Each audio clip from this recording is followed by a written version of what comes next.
السلام علیکم پیارے دوستوں، امید ہے کہ آپ سب خیریت سے ہوں گے۔ میں ہوں آپ کی رائٹر فائزہ شیخ اور آج حاضر ہوں گینگسٹر لو کے ایپیسوڈ نمبر 5 کے ساتھ۔ بنا وقت کو ضائع کیے ہم آج کے ایپیسوڈ کو سٹارٹ کرتے ہیں۔ ایپیسوڈ سٹارٹ کرنے سے پہلے میری آپ سب سے ریکویسٹ ہے کہ کائنڈلی چینل کو لائک اینڈ سبسکرائب لازمی کر لیا کریں۔ آپ لوگوں کی سپورٹ میرے لیے بہت زیادہ ضروری ہے۔ المیر نے اسے نرمی سے اپنے حصار سے آزاد کیا تھا۔ آج یالے المیر کے لیے اتنا ہی ڈوز کافی تھا۔ کیا بھروسہ تھا اپنے جلاد بھائی سے کٹ پڑوا دیتی۔ المیر اس کی پیشانی پر بوسہ دیے بیڈ کی طرف بڑھ گیا۔ یالے دھڑکنوں کو بڑھتا محسوس کر کے جلدی سے ڈریسنگ روم کی طرف بڑھ گئی۔ وہاں لگے مرر میں اپنا بکھرا سراپا دیکھتے اسے ٹوٹ کر حیا آئی تھی۔ کیسا سائیکو آدمی تھا، ایک پل سانس لینے کی مہلت نہیں دے رہا تھا۔ یا اللہ، یہ کون سا پانڈا میرے گلے ڈال دیا ہے، یہ تو مجھے کچا چبا جائے گا۔ میں نے کون سی بڑی والی ان کی بھینس چرائی ہے۔ وہ اوپر نگاہیں کیے جلے دل کے پھپھولے پھوڑ رہی تھی، پھر سر جھٹکتی خود کو ان بھاری کپڑوں سے آزاد کرنے لگی۔ یالے نے لہنگا تبدیل کیے بلیک کلر کا سمپل سوٹ زیب تن کیا تھا جس میں اس کی دودیا رنگت دمک رہی تھی۔ وہ فریش ہو کر باہر آئی تو پورا روم اندھیرے میں ڈوبا ہوا تھا۔ یالے گھبراہٹ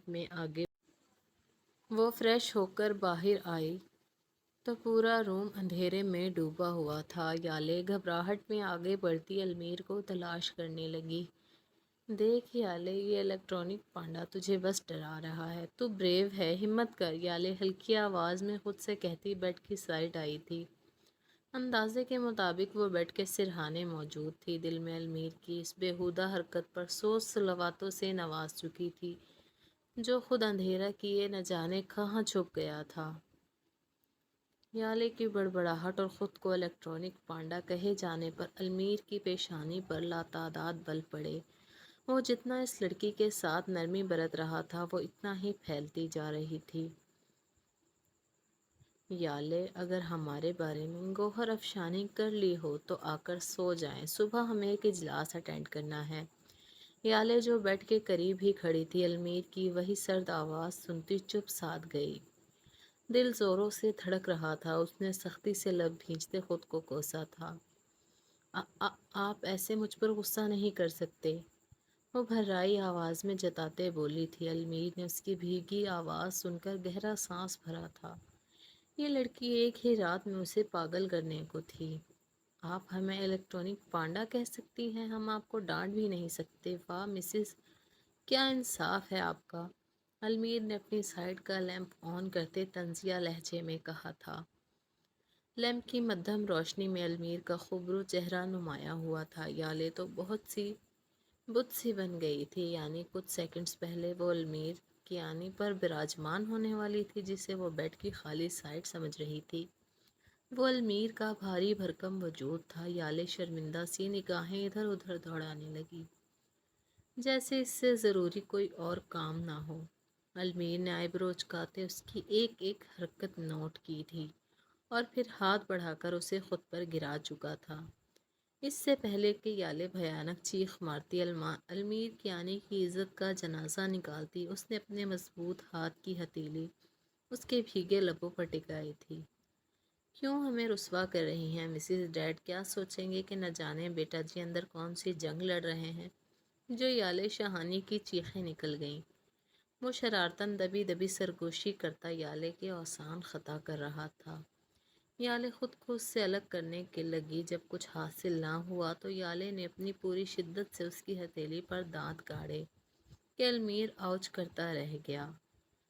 انکل میرے بارے میں یہی سوچیں گے کہ کیسا نکما بیٹا دیا ہے اللہ نے۔ نئی نویلی دلہن پر تشدد کرتا باز نہیں آ رہا۔ اللہ جی ہی میرا بدلہ لیں گے، دیکھنا آپ۔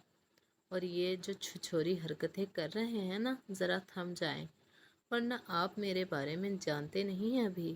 یالے اس کے سینے پر دونوں ہتھیلیوں کا دباؤ دیتی اٹھتے ہوئے بولی تھی، نگاہوں میں بھسم کر دینے والے تاثرات تھے۔ بس مسز، آپ ہمیں موقع دیں خود کو جاننے کا۔ ساری رات آپ کے پہلو میں لگ کر گزاروں گا، نہ خود لمحے بھر کو نگاہوں سے نگاہیں ہٹاؤں گا، نہ آپ کی پلکوں کو جنبش